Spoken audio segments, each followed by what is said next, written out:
Let's bring up our own design superhero, Don Hancock of Firebelly.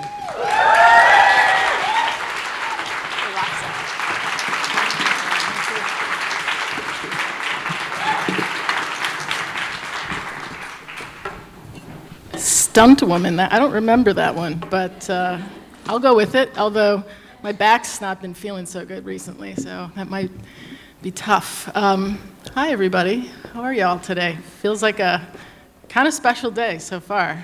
Some serious information to bring back to the team and to share with everyone in the world. So thanks to everybody who's already spoken and everybody who will speak later. So this phrase, we're all in this together, this is something that I've truly held kind of near and dear, really since the beginning of when I started the studio. I think really, truly anybody in our whole studio kind of believes this mantra. And it's kind of started me from the beginning of being an entrepreneur, and I think, I'm kind of curious actually, how many of you guys own your own design studios or any company? Very small number of you, okay. How many want to? Oh, okay. You guys, okay, good luck. The rest of you are way smarter than all of us, I can tell you that right now, because running a company is very hard. It is often a thankless job and very stress-filled that will keep you up late at night and sometimes require you to take a month off because you can't deal with it anymore, which I just did. In fact, this is my first day into the world again, so here we are. Self-care, everybody. It's very important. So, it's not, of course, that I don't love what I do, but starting a company can be really hard, and I think it's kind of fun to kind of talk a little bit about maybe where it all began. So I'm going to kind of talk a little bit about some of the stuff that's already been, questions that have already been asked and points that have been made, but I think, the beginning of a new company is actually a really interesting time. So let's start with the basics. So, hopefully there's some luck involved when you start a new company. You've got maybe people coming to you, you've got interesting projects, whatever that may be. Hopefully you still have some hope. You think that it's a good idea and you're out there doing something that's important and, impacting the world. But, that whole issue of being an imposter, that faking it till you make it, that is legit. And I don't care, I don't have an MBA or any kind of business training, but I don't care if you do or not. I still think that you're spending a good portion of your time faking it till you make it. And also a very important piece of the beginning, lots of snacks. Very important to have lots of snacks. You're going to be working late. So this imposter syndrome, what's that all about? The idea of faking it till you make it, it really, especially as a designer, I think is a very poignant moment. And the scientific study here that you guys did kind of, we had, one person, maybe two, who felt like they knew what they were doing, which is an amazing thing. But I think one of the things about faking it till you make it and feeling like you're an imposter is often that you are probably countering that with your perfectionism, which is part of probably the issue. Nothing is ever good enough. And in my very truly 100% unscientific study, although we can do another one today, I do believe that 100% of perfectionists think that they are imposters. Anybody here feel that way? Yeah. It's tough. Perfectionism is a tough place to be. I'll admit I have some people on my team who I think they would self-identify as perfectionists and also identify as feeling the imposter syndrome. Some of them who have gone to some of the greatest universities in the nation who are sitting here today. Some folks who have probably had near perfect SAT scores, full ride scholarships, things that, you'd think along the way they would have gotten the hint that maybe they're doing something right. But they write lengthy blog posts on our site about how they feel like they don't know what they're doing. And I've had people who've come into the studio who have worked, for months already at the time, and said to me, I didn't think I was really good enough to work at Firebelly. I was like, you're already here and you've been doing it for months. What are you talking about? Of course you're good enough. And I often question my own abilities. I mean, certainly, the beginning without question, but somebody accused me recently of being successful, and I flinched, and I thought, you don't know what you're talking about. So, it's hard. There's a million reasons why we feel the way we feel in this world, and it goes back probably to our childhood. Hello, therapy. But in my case, I've been doing this for 20 years, so you'd think that I'd probably feel like I have a clue. And I think a lot of it kind of stems from the beginning of starting a company, which really, you're wearing a lot of hats in the beginning. So, kind of best case scenario. You've got kind of these 4 really distinct components of, at least in my world, the new design firm that I started. You're wearing hats like, accounting and lawyer and sales, things that you probably never thought you had to do. But, hopefully, if all's going well, they sync up, everything feels copacetic, everything's great. Then maybe one day somebody says, you know what? I don't really like this work that you're doing, and I'm not going to pay you. So, see you later, no more money.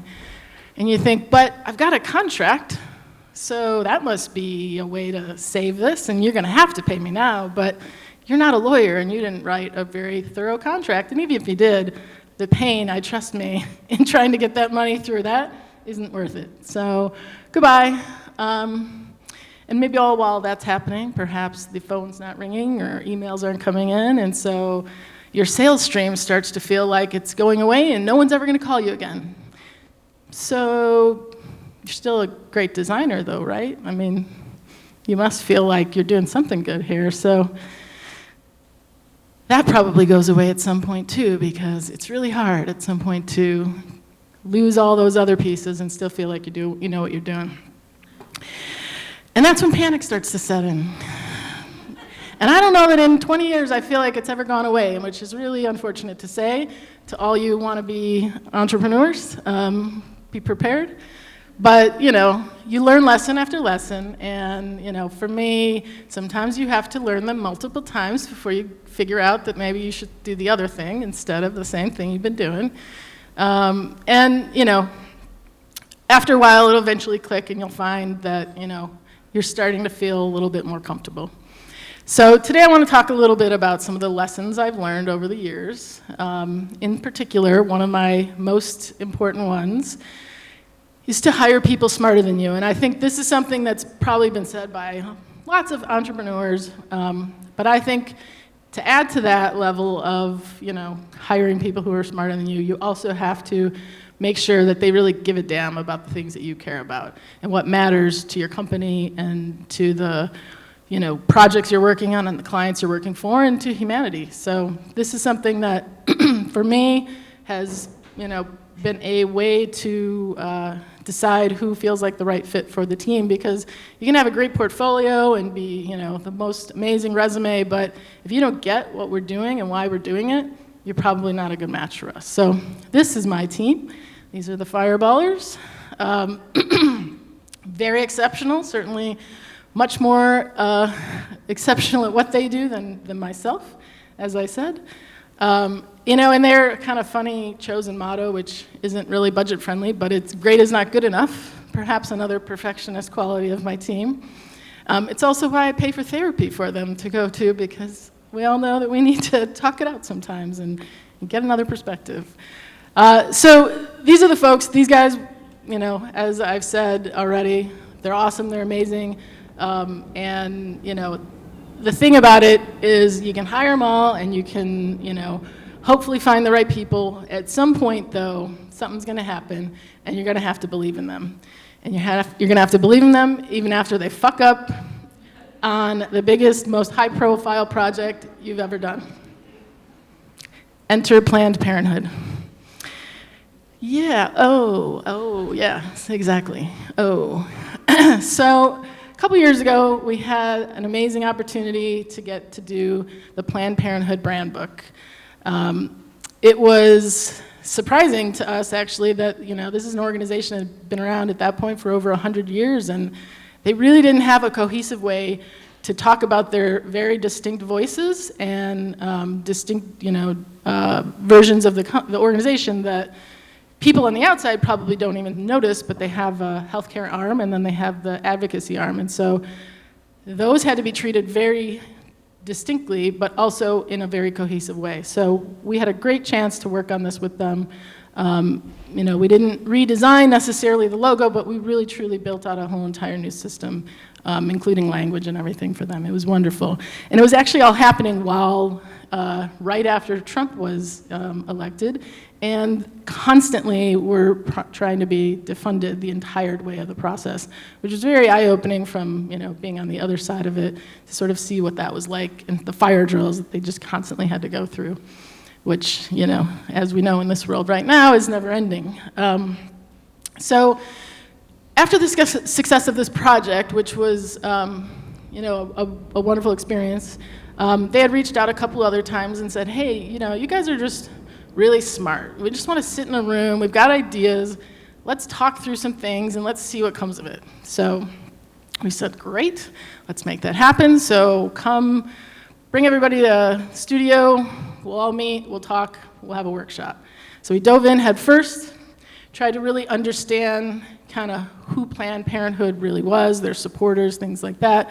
This was right on the heels of the Me Too and Time's Up movements, and actually right after the Parkland shooting. And so this was a way that what they kind of came of this was, how could they use their incredibly visible platform to bring in lots of other folks to create a conversation that's much more cohesive and inclusive of all these other organizations, and use their powers to bring in more support. And so we came up with a digital campaign. Ultimately, a microsite was kind of the core of the whole experience. Similarly to how I'm sure many of you, lots of wireframing involved, design and development, of course, going through the process. It was under a fairly tight timeline, nothing we didn't know about in the beginning, but the idea with the whole project was really to find a way to kind of talk about how, as a collective, we had this power and that we wanted to create this massive movement with it. So this is all happening, this is going on. This is a little over a year ago. This is last June. I'm in California, and I get an email. Dear Dawn, wanted to let you know that we missed our 6/4 deadline for Planned Parenthood. And I literally almost puked. It was, as I mentioned, one of the biggest things we'd ever done, for sure. Incredibly impactful, this project we're working on. And I felt instantly like I had to go in and fix everything. So I'm texting the client, trying to find out what's going on there, calling my team. And from a distance, it's really challenging too. So I had to sort of find my inner center point and say, you know what, we're gonna get through this, we're gonna figure it out. And I let my team, when I got back in the office, I let them know I was not happy with the situation and gave them the ability to fix it on their own. And without going into the whole story, the missed deadline here meant the deadline of the launch, which would be very problematic for all of the folks who were out there trying to promote this for them, including the celebrities and everyone else who shares their work. So me standing off saying, you guys take care of it, make it happen, was probably one of the best things that I could have done, because micromanaging that would have not made anybody feel like they had the power to do it. It would have been a really challenging situation. I would have been stressed the entire way through, but I had to trust in them and I had to believe in them. And so they figured it out, they made it launch, and it happened on time. Thank God. And it really kind of took everything in me to not kind of be in the weeds with it all, but I stepped back. And, they did it, and they did it without me standing over their shoulders. And I'm actually really excited to tell you that we won a Webby this year, which is great. So pretty exciting for us. It's our first. And so this motto, this sort of mantra of Planned Parenthood, that together we are unstoppable, is something that I absolutely believe in. And as soon as that was the kind of core message for this campaign, it was clear to us as a studio that, absolutely, this is who we are. We know how to do this. We're so super comfortable in this. And collectively, being together, we can truly make change. And so it reminds me a lot of some of the things that have happened over the years for me, for our studio, some of the projects we had an opportunity to work on. One in particular that happened about 6 years ago was a collaboration that we did with IDEO. So if you're not familiar, IDEO is more of a kind of design consultancy. They came to us with this amazing opportunity, and what was kind of interesting about it is they had never actually worked with another outside agency at that time. So bringing Firebelly into the mix seemed kind of like a pretty big risk for them. But on our end, it was, a huge honor for us to have that chance to work with folks who feel like the kind of magicians and, folks behind the curtain. And it was a chance to work on the naming and design for the Chicago's newest transportation system, which at the time, I said was brand new. And, that's kind of a once-in-a-lifetime opportunity. When you're working on your city's transportation system, you don't really get a second chance. You kind of can't fuck that up, right? So you better do it or you're moving to Phoenix. So, no big deal. IDEO took the lead on research, as that's kind of their thing. That's what they do. So they dove in. They were trying to get to learn what, quote unquote, regular Chicagoans felt about bike riding. It was really trying to get the emotional responses, trying to understand the kinds of riders that may exist, if at all, and what kinds of things might inspire them. So we took that info back, brought the clients into the room. This is a shot of the IDEO office. All the teams working together to discuss potential names. And I think it's one of the things I really love about IDEO is just how integrated they bring clients into the process. Because I think for us, prior to this experience, it didn't necessarily feel natural. But I learned a lot, and I think our team learned a lot about how integral having them can build this trust along the way and then make the process in the end much easier to hopefully decide on a final product. So here we are, some of the names, lots of really great ones. A couple favorites. We have, you can barely even see these. Well, don't worry, you can see these too. Bike Didka, one of the favorites. Another was Cycle Jordan, another great one. Didn't make the cut, unfortunately, but we liked them. Took those names, took some more, kind of sketches that we had done, and went back out, talked to more folks. This is kind of the IDEO method. Let's test and retest and, get some validation and see what's happening. So again, we're not trying to get the number of votes on a particular name. It wasn't so much about that. It was trying to understand why does somebody feel the way they feel about that particular name to help us narrow it down and to maybe help us on the design side of things. So after this experience, IDEO said, I have a really great idea. What if we bring the client in to design logos? And I thought, are you fucking kidding me? Don't you respect the work that we do at Firebelly? You think the client's better than us? What are you talking about? But it was actually a pretty amazing experience, of course. I thought it was really funny to see the transportation commissioner trying to sketch out logos. In fact, that was maybe a good experience to see how maybe it's not that easy to do this sort of stuff, And it was a really, really, really, really interesting day of ideating. And one of the things that came up during the process was regarding a particular name that they really had a fondness for. They really liked the name Shift. They thought Shift said a lot. It was going to, visually it had, things to work with. It made sense. It's a bike. You have shifting gears, et cetera, et cetera. However, as we were sketching with these ideas in the process with the whole team, we said, but what if somebody graffitied it? The whole town would be covered in shit. So that one quickly got crossed off the list. And as skeptical as I was, and had very different hair then, I learned a lesson. I definitely learned a lesson that, your clients can be your creators with you alongside. And it garners more trust, and it certainly created an amazing, cohesion across the entire process. So then, after this point, we actually finally jumped in to start working on sketches.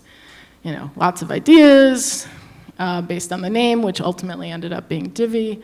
Of course, we refined those logos into potential marks, and then applied them to the systems that we were going to start with. So the bike, the key fob, and some of the signage. This was an interesting experience. You can see we have some votes here. The vote, the single vote on the left was actually a proxy vote. It was the deputy commissioner voting for the commissioner who could not be in the meeting, thinking he would want this one, but all of us wanted the other one. But then when he was brought the two ideas, he ended up picking unanimously the same one that we all thought, without knowing how anybody else voted. So it was a wonderful, unanimous decision in the end, except for one thing, because the client always has to make a change. So they said, we have to make it look like the Chicago flag. And we were like, what? The Chicago flag? Okay. So we went and we made a blue bike. And they were fucking right, because these bikes suddenly tied back to all the research we did in the very beginning when we learned, oh yeah, bike riding reminds me of joy when I was a kid and all the fun I had. And yeah, there's some scary stuff about bike riding in the city, but the emotional part of it all tied to this very friendly name and color of the bike. The colors we were using were much more utilitarian. They were much more tied to, the process in which you were experiencing the system versus the actual joy you might have in riding it. So the client was right. And, the whole system was actually a really beautiful, the whole thing kind of came out really well. And I only recently, actually, I think yesterday, noticed that Lyft, I knew Lyft had bought them, but they recently took over, and now they have a little Lyft logo on them, and no more Blue Cross Blue Shield, which, oh well, that's okay. But this is really great, right? We asked a lot of questions, we listened, we truly worked as a collaborative team, not just IDEO and Firebelly, but the client, and it really matched the information that we found and what we heard, along the way. So I don't think we actually truly felt like, we knew we had succeeded. I mean, we knew we had succeeded with the client at least, but we weren't sure about what the city was going to think until we started seeing the Instagrams. And we would see folks with Halloween costumes, with Divi bikes, and having their wedding photos on them. And that was like, oh, fuck, people like this. This is so cool, Like, a lot of the work we do, we don't get a chance to see it out in the world. And so people interacting with our work was really quite a special thing. And it could not have happened without all three of us. That's absolutely a fact. So I think they're great examples of trust here. And, we did not have we would never have had this opportunity. The fact that IDEO had asked us to work on this is 100% because of the design community we have in Chicago. So any of you who are looking to move to Chicago, this is the place where the design community supports one another. It's awesome. Come here. But IDEO truly came to us and said, hey, be part of this project with us. And you're not going to say no, of course. But they lifted us up. This was like a next level project for us. This was the kind of thing that, at the time, we'd certainly be doing a lot of branding, hence why they wanted us to be involved in it, but not necessarily in projects of this scale or, with this kind of reach. And so, they had the capabilities. They're a design studio. They could have done this themselves, but they didn't. They asked us to be part of it. And, I don't take that for granted for 1 second. It was an amazing opportunity, and so it's one of the things that I've felt important. Lifting other people up is really a thing for me, both in our studio as well as in the community around us. And it's actually the impetus behind an exhibition that I co-founded called Typeforce. My co-founder, Ed Marzewski, and I realized that Midwesterners, we're not great at talking about ourselves. We often feel like we have to move to a coast to make it, whatever that means.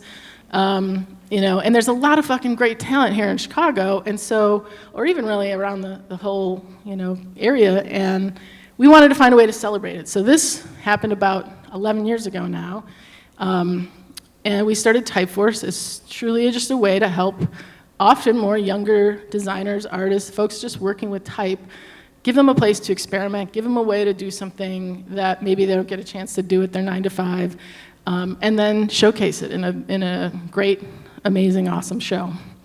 And what gives us our chance in our own studio too to do something really fun. This is a animation from our 8th year submission website. It's not something maybe a client's going to hire us to do this just yet, but as they see these things on our website and see some of the work that we do that's not part of traditional, client work, it shows them that we have capabilities that maybe they might want to take advantage of in some way. They just need to figure out how, or we need to help them figure out how. And it's also a way for us in a lot of opportunities. The show is built in this gallery where there's like a 40-foot by 20-foot or something window display that we always get a chance to build.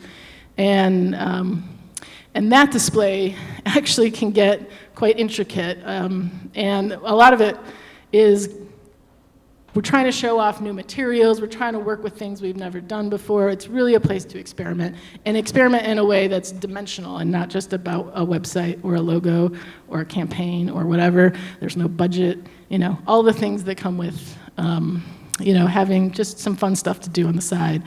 And so this particular image here is from the 8th show, hence the 8s, and it was the show that was happening in February of 2017, right after the election, and the team said, you know what, we're done, we need to push hard reset on this. We need to kind of make the clock start ticking again, because we all feel like a bomb just was dropped on us. And so they had a chance to work with some Arduinos, some LEDs, and on this particular one, there's, I believe, some plaster and plastic molding in here too. So let me show you a little bit of it.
So giving my team, opportunities like this to play and have fun when we're not asked to do it allows us to take risks when clients do ask us. And I think it's really important for our team especially, but it's something I value very, very strongly in trying things and taking risks.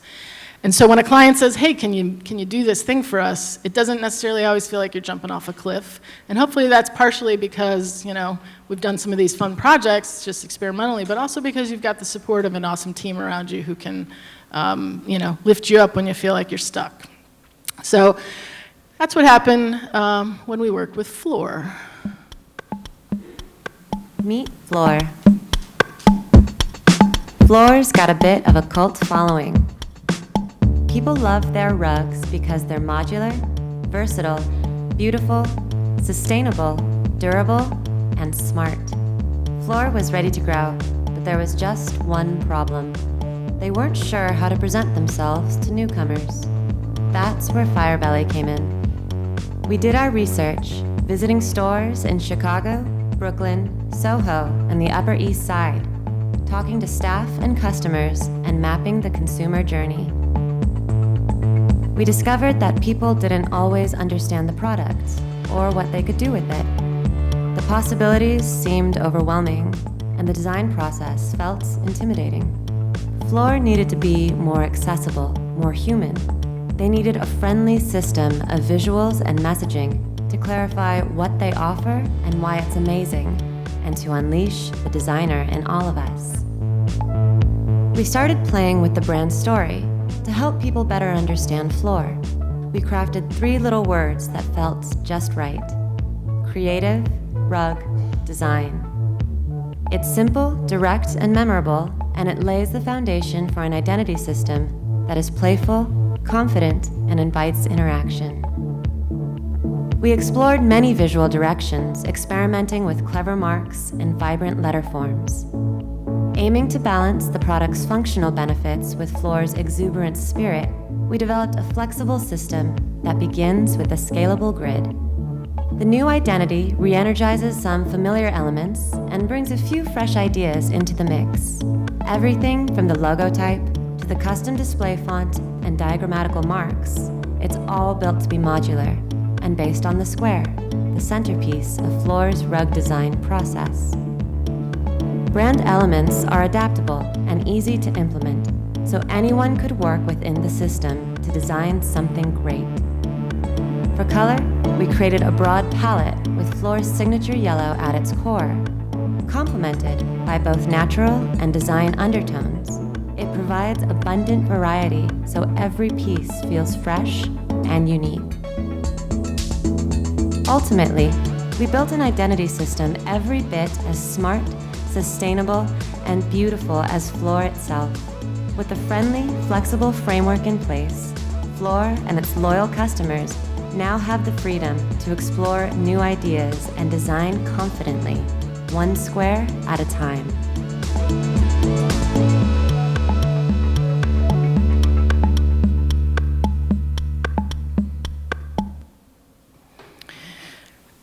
So, yeah, I mean, Floor said, hey, can you do brand identity? Of course, yeah, that's our bread and butter. That's what we do. We know how to do that.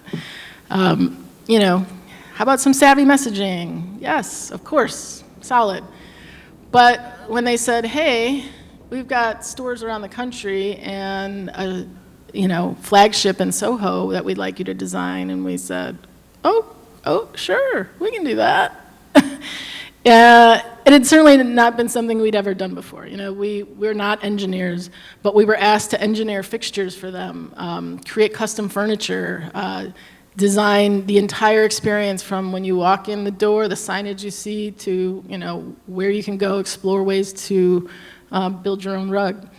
So it was not an experience that we had ever done before, but it was one that I think, because of a lot of the ways that we work as a team, and including some of the projects we'd done like Typeforce for ourselves, the jumping off the cliff portion of this wasn't as scary as it could have been.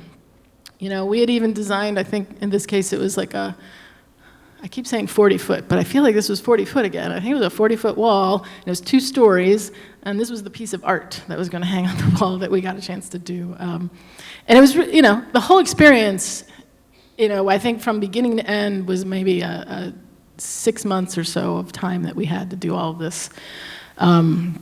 These guys took a little bit of a risk on us. I mean, they looked at our portfolio. They knew we weren't building furniture for other companies, but, I think they had worked with us long enough at this point when they asked us to do this that they realized, we were smart and we kind of willing to try anything. And so, I feel like this is one of the best branded systems we've ever created, and I think we created it truly without knowing the path forward. A lot of this was unknown territory, and that was really fun and scary, but also in the end, I think we all felt so proud of what we did because it was this leap of faith for all of us together. It even kind of reminds me a little bit of the time that I said, why don't I start a nonprofit? Because that's easy. Right, Antoinette? So the idea of, it's okay to not be okay, I'll get into that in a second. But the idea of a nonprofit came shortly after I was asked to speak at a conference in Doha, Qatar. it was a sustainability conference of all kinds of designers, and I had the incredible privilege to be speaking next to Pakistan's first female architect, Yasmin Lari, and among people who are just highly, highly respected. And I thought to myself, what the hell am I doing here? The imposter syndrome back. But while I was there, it was incredibly inspiring to see what was going on around the world. And, I had all this enthusiasm, and as soon as I got home, I said, what are we doing at Firebelly? We're just making websites and logos. Like, whose lives are we actually changing? Like, what are we really doing? And I had a hard time. I had about a 3-month depression where I just thought I was going to maybe close the company. I thought, even though we had been working with mission-driven companies from day one, there was something about the work we were doing that we weren't feeling the impact of it. Or at least I certainly wasn't feeling the impact of it. And I loved our clients, all of them. I still do, of course. But there was something that was disconnected between what we did for them and then ultimately who, was feeling the impact. And so in that 3-month depression, I kind of explored all kinds of possibilities for myself. And one day on my way home from work, I had my Oprah aha moment. And I thought to myself, why do we have clients? Why don't we just go direct to the folks who need the help? Why don't we just, create some sort of awesome organization? So I started talking to the neighborhood organizations already in place, talking to folks at the schools and the churches around, and our studio is in Humboldt Park here, which is a traditionally Puerto Rican neighborhood, and so we went to the Puerto Rican Cultural Center to sort of have conversations with them, and we started to kind of get some, information about what was happening around the community, some holes that maybe were in need of maybe filling, and ways that we might be able to bring folks together. There were a lot of silos, despite it being a really tight-knit community, a lot of silos within the groups, in part because they were fighting for a lot of the same funding, I think, and so we wanted to find a way that we could kind of become a little bit of a hub for everybody. So that's when Reason to Give was born. And this was a crowd-funded site, actually before things like Kickstarter and GoFundMe. This model didn't exist in my purview anyway. I didn't know that crowdfunding was going to be the next thing in the world. I just knew I wanted to find a way to help people, and I thought collectively it made sense because I couldn't pay for everybody's needs, so why don't we all work together to do something? Because I was sick of writing checks and sending money to organizations and never knowing where it was going, and so this was a way to directly connect with an individual and help them with the thing that they were in need of. So in the beginning we started with basic needs, things like coats, hats, boots, winter gear, and school supplies for kids.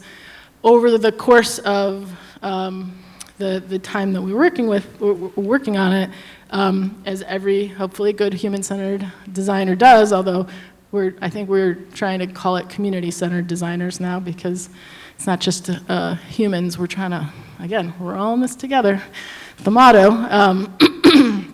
But as we did, we said, hey, folks in our program, what do you need? How can we help you more? And those conversations led us to create an education program, which is what ultimately the program did for about 10 years.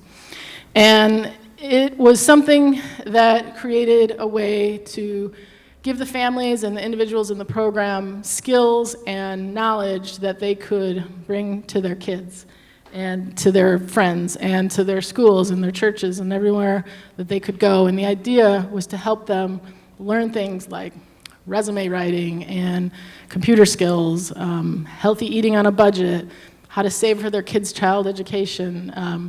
And it's something we had experts come in and teach all the classes for it, and it was free, of course, to anybody in the program. The folks in the program, the kind of median income for a family of 6 was like $6,000 a year. So these are folks who are really in need of some of this information and ways to help themselves. And I'm super proud to say we have like a 95% graduation rate, and the folks who finished the program have gone on to do things like get their GEDs, go to college. Some of them have started their own businesses, which is really pretty cool. And, you know, of course, we still raise funds for school supplies. We even do a holiday potluck and toy drive every year for the whole community. But it's the kind of thing that really, you know, when you get rid of the client, when you get rid of the budget, when you get rid of all the barriers that feel problematic in the process, it's a whole new world of ways that you can, you know, help folks. And it's been an awesome time for the last 10 years.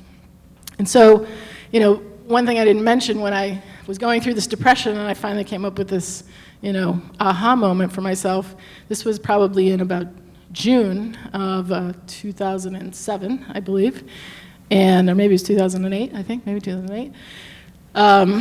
2007. And I said, we gotta launch this by Christmas. And they were like, 6 months? We don't even know what crowdsourcing is. Like, that's not even a term, right? So like, we have to build this thing we've never seen, we don't know anything about, and you want us to like come up with a brand and the whole experience. And of course, get the people in the program and shoot their videos and all that, and we got to do that in 6 months. And I was like, yep, you can do it, right?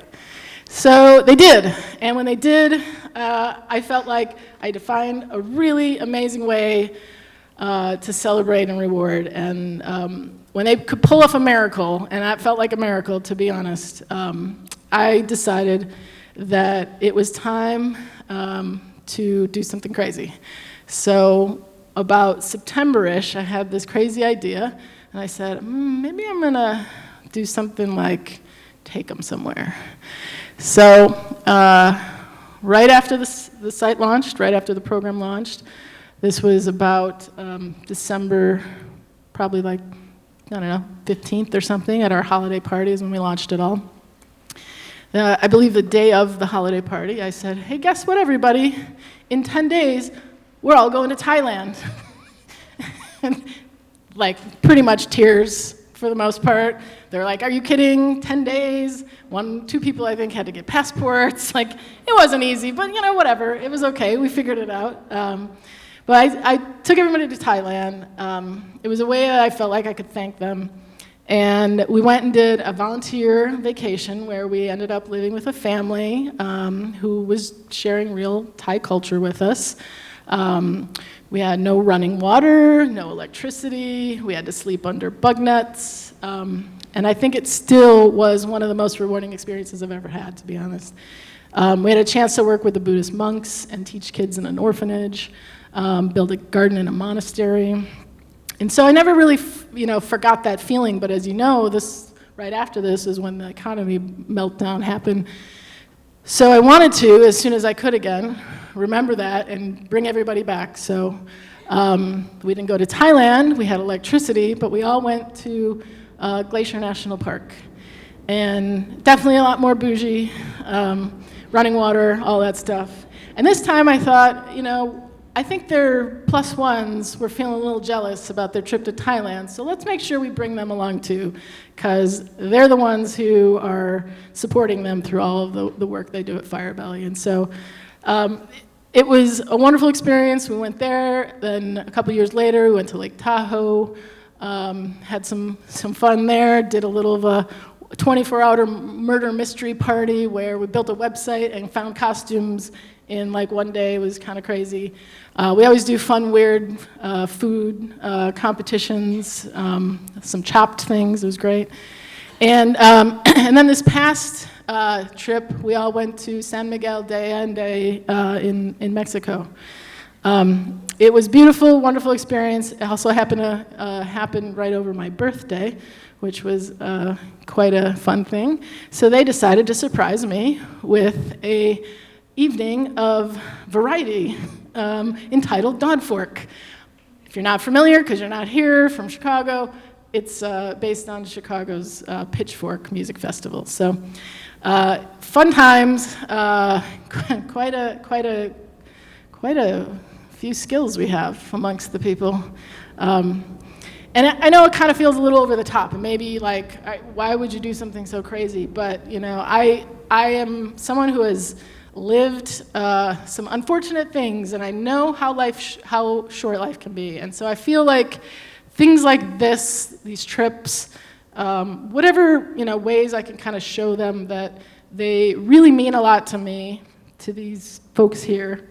I try to do it, and I try to do it as a team because it really matters to me.